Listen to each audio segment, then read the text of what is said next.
l'obiettivo è arrivare a 1 milione di firme per far sì di presentare a livello europeo e siamo assieme anche a Lega Ambiente per questo tipo di iniziativa.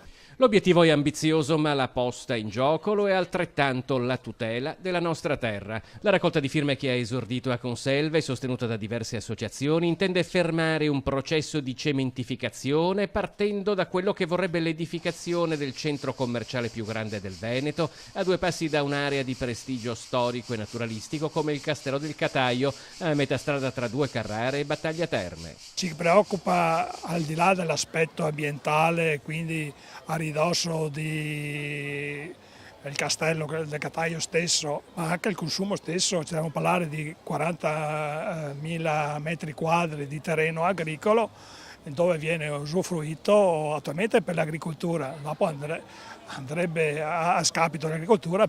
Negli ultimi 20 anni la provincia di Padova ha perso oltre 5.000 ettari di territorio, anche per far posto ad una serie di capannoni oggi dismessi in aree che sono divenute un monumento al degrado. Nel padovano si temono anche altre opere come un grosso polo logistico che dovrebbe sorgere a Monselice, ma il caso del Cataio è quello che colpisce di più i tanti cittadini che hanno firmato la petizione. Alcuni erano addirittura di fuori regione. La gente si dimostra positivamente interessata a questa cosa.